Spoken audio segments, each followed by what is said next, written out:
had always referred to Antonio Banderas, and every time they would say Antonio Banderas, she would say Antonio Banderas, the sexiest man alive. And I was like, yes, that's exactly the correct way to describe him. It was like an old, like, you know how in Grecian poetry and Latin and Roman poetry, where it wasn't written down, they would have to just remember the whole thing. So those like long, like every time you called Athena, you would call her gray-eyed Athena because it fit in with the rhymes very well and helped you keep your place in the rhyme.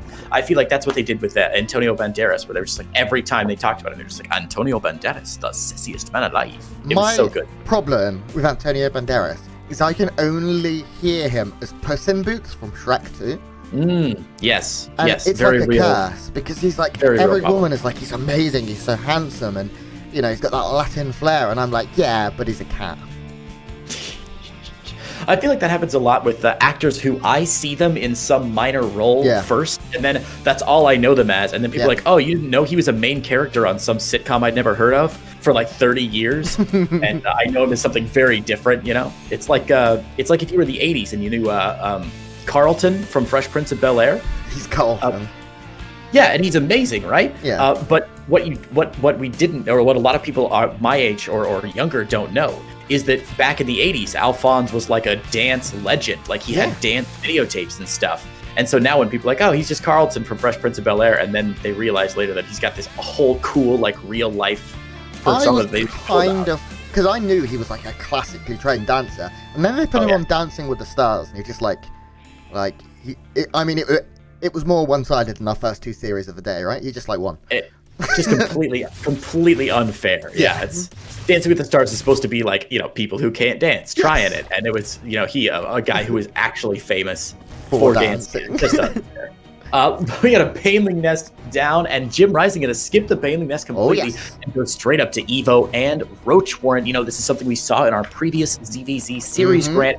One player going into Banes, looking like they're going to stay on that +1 melee, going for Link Speed, and another player skipping Link Speed, skipping the Baneling Nest, going straight to Lair, getting that Roach Warren down. A bit of an odd timing here for JimRising. Got the Roach Warren down a little earlier than the Lair normally would be, but it looks like +1 speed Roach is out of JimRising here. Yeah, definitely. And of course, he completely skipped Link Speed. There is none of that. There will be no Lings coming out of Mr. Rising here. He's going to make a lot of Roaches, maybe a couple of Ravagers, and probably look for an attack as his third goes down, using up for lava more than anything. And this certainly has potential, of course. We do see Carapace coming in, which is something that in Game 1 wasn't a factor, right? In our last series even. In that ZVZ, they went for melee upgrades and just weren't able to dish out enough damage. Carapace is nice. It affects a lot more units, will allow them to generally be tankier and survive. There is also a Roach Warren down here for Erik, so he will be able to match Roaches, although his lair much later. If Roach Speed starts right away, which I would anticipate, it should start very soon. Here we go. There is certainly potential for a timing here from JimRising. Yeah, obviously a bit of a change in strategy from Erik, who was hoping to stay on Ling Bane for a lot longer, but then seeing that his opponent was going for that Roach Speed and +1 upgrade, immediately canceled his Baneling Nest at the last minute there, replaced it with the Roach Warren. And it is a good move. It's the right move, but obviously it does put you a little bit on the back foot. And as these mirror matchups continue, we've been talking about it all day through our PvP mirror matchups and now through our ZVZ. If you're in a mirror matchup and you're 2 seconds behind, 5 seconds behind, 10 seconds behind, you're in a tough spot. Erik's third base going to be negated here by some sneaky cheeky Nidus play from JimRising.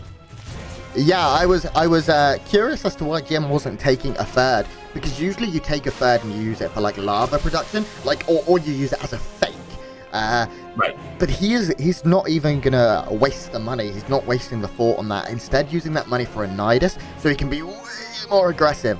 So what we're going to see is most likely a Nidus in the main, I would imagine, or even just a Nidus to reinforce is the other possibility here that he does. Yeah, okay, Nidus in the main. That's going to pull a lot of units aside here. But guess what? There's not really anything in it, Creighton. All of these Roaches and Lings are now going to run up here like, oh, got to kill it. And the real threat right now is the third.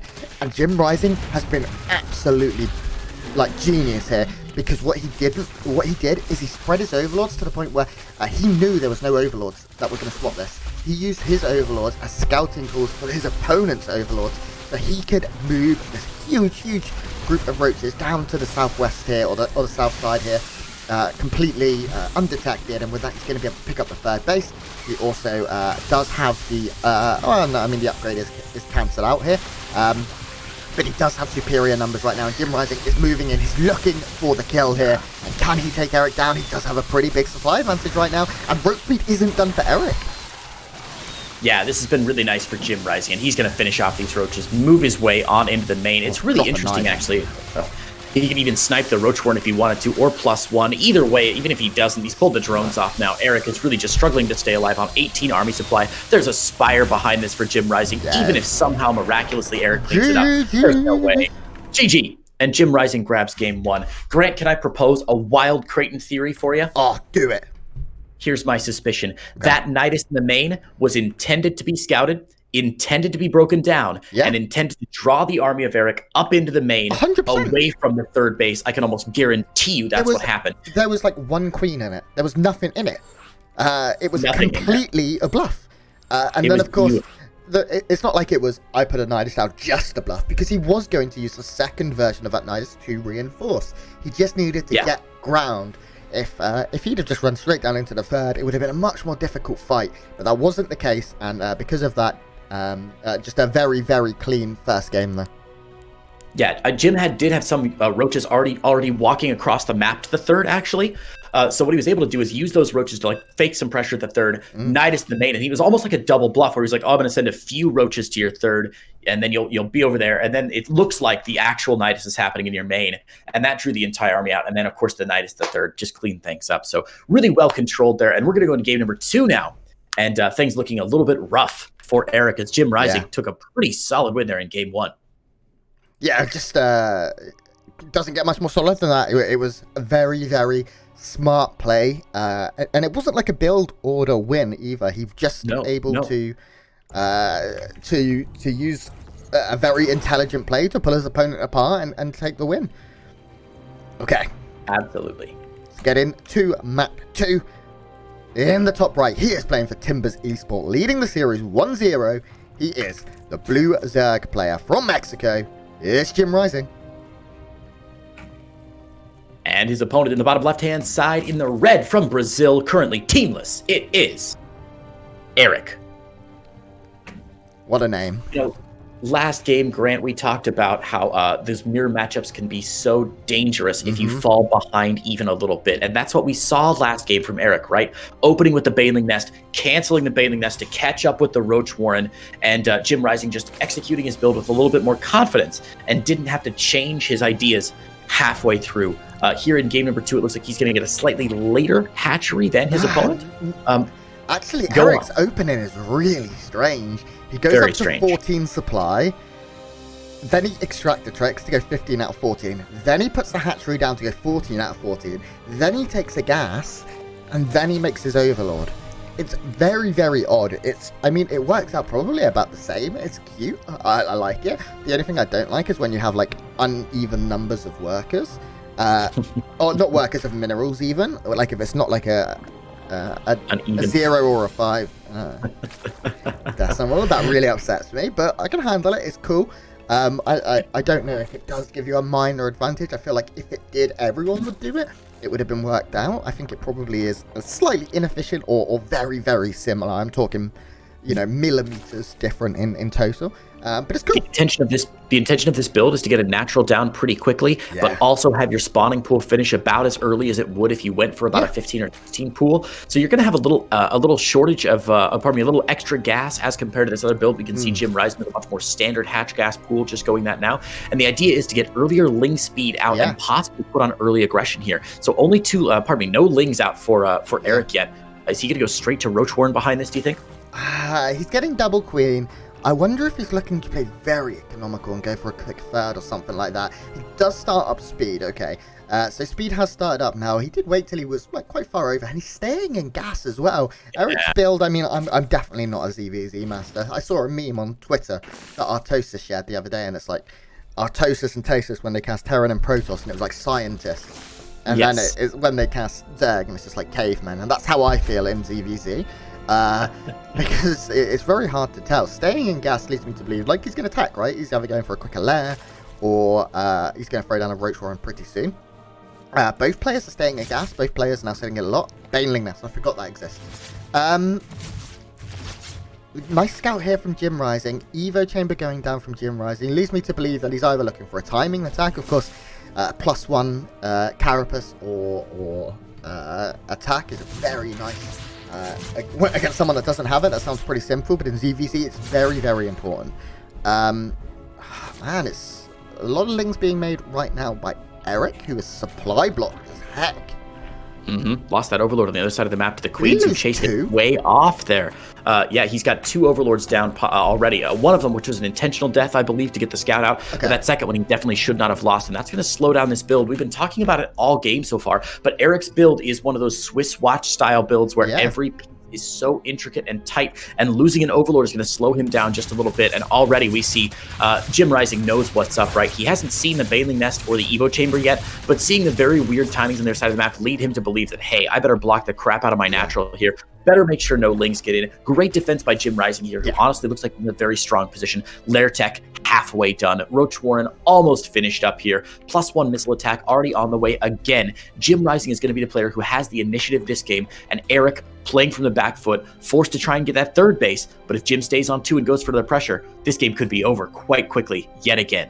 Great. Yeah, I think Erik is looking to go up into... Has he got his lair yet? No? Wow, he's adding in a lot of gases. Okay, there's his lair. I think he wants to go up to Mutas eventually. But right now, I feel like JimRising is in a position where he can make quite a lot of roaches. He's adding on a few extra Overlords, getting a Drone or 2. He's starting roach speed. His +1 range is already on the way. Nidus, wow, yeah, JimRising's going for it again. He's doing the same thing. Yeah, very similar thing here. The question is going to be with this Nidus Worm, is it going to be in the same location as before? Is he going to send out those roaches at the third to try and pressure? Or this time, is he just going to hope that he can find a really sweet Nidus position somewhere in that main? He really doesn't have any Overlords in good position. And Erik this time, of course, obviously a little anxious about the Nidus, has the Overlords in his main scouting around. So it looks like the Nidus is going to come from JimRising up here outside the third, and will just be to reinforce against a great +1 speed roach timing. Again. Yeah, once again, there's very little vision from Erik on the east and the right-hand side of the map here, which means if he can get some roaches to sort of slide on by there, it's going to be very hard to scout. You can already see the first roaches coming out. They're just looking to push back the lings so they can slide on by. There's a lot of roaches being made by both sides right now, but I expect we're going to see a Nidus drop very, very soon here. Is there an Overlord heading towards the main? Yes, there is. For JimRising, yeah, that's going to drop a Nidus, I think, here to try and... Oh, I don't know, actually. This is interesting. Yeah, we'll see if JimRising goes for that 1-2 over, or that 1-2 Nidus punch again, where you distract with 1 Nidus, draw the army up into the main, and then maybe push at the third. Meanwhile, though, Roach is just popping across, going to catch a Queen on the outside here. A good initial pickup from JimRising. Speed's finished up for Jimbo. Erik on slow roaches. The upgrades, even the +2, already starting for JimRising here. JimRising digging in for a slightly longer fight this game, and I don't think he wants to take this maybe until +2 is finished up. Yeah, the good thing for Erik is that he has a third, and he's had it a long time, which means his lava production is solid. This Queen should survive if it runs. Okay, now a few units going to come just to save it off here. So the lava production for Erik is pretty solid. You can see he's got 14 lava, now 12. So he's just a 6 of JimRising. Meaning that when it really comes to producing a lot of units, he's going to be able to do so very, very efficiently. For now, Jim does have that supply lead, but I'm very concerned. +2 is already halfway done, and we have nothing on the way right now for Erik. Erik building a crap ton of Overlords right now. He's got a laser number of Overlords coming out. I believe he'll just build 7 in a row here to get to the 130 mark. But as you said, what's interesting here is, as you said, Erik has a significant larva count, but look at his drone count, 41. He's been drawn into this arms race against JimRising, and it's just like the Cold War, Grant. If you build a ton of roaches, then Vladimir Putin has to build, no, that's not right, has to build a ton of roaches. And even though you have a good economy, or the potential for a good economy behind this, if you don't saturate up that third base, it don't mean a thing, because you ain't got that swing. Those drones simply not there, and Erik's not going to be able to compete with this. Now the Nidus goes down, and JimRising is going to have lots of opportunities to press the attack. Erik's the one that Spire, but I don't think the Spire is going to come into contact with speed and +2 about to finish. This is a great anti-timing from Erik on the third base. Yeah, Erik needs to get something done at the third base right now. +2 is literally 20 seconds away right now. We should see that popping up on the right-hand side of the screen very, very shortly with the 15-second timer. There it is. But right now, Jim has to survive. He is up in supply. He's got the defender's advantage as well. The Nidus has gone up on the other side of the map, but there's nothing in it right now. This is a very good fight for Jim, and now +2 is completed. It's going to get much better. You can see Roach is falling so quickly, and now that Nidus, we should see a couple of units popping out of it very shortly. There's some loading up. It is going to actually okay, here we go. Yeah. He'll get there just in time to cut off these Roach reinforcements. The Roaches streaming out for Erik are going one by one, though. And again, this +2 advantage cannot be overstated right now. The attack just so strong for Erik. Even though +1's going to finish up in about 15 seconds for Erik, and these fights might be a little bit easier, Jimbo just has way more Roaches, 30 army supply ahead. And look, Grant, when it's a mirror matchup, you can't use the old expression like, oh, don't look at the army supply, because Roaches inflate the army supply. When both players are on Roaches, it don't matter. It's like the Venezuelan economy back in the early 90s, just crazy inflated, and the numbers don't. The numbers are all that matters is the number of zeros behind it. Yeah, 40 army supply, and the game's over, Grant. Even JimRising's micro has been absolutely impeccable here. He's going to take down the Queens as well. Stop any more in Jackson. GG is good. JimRising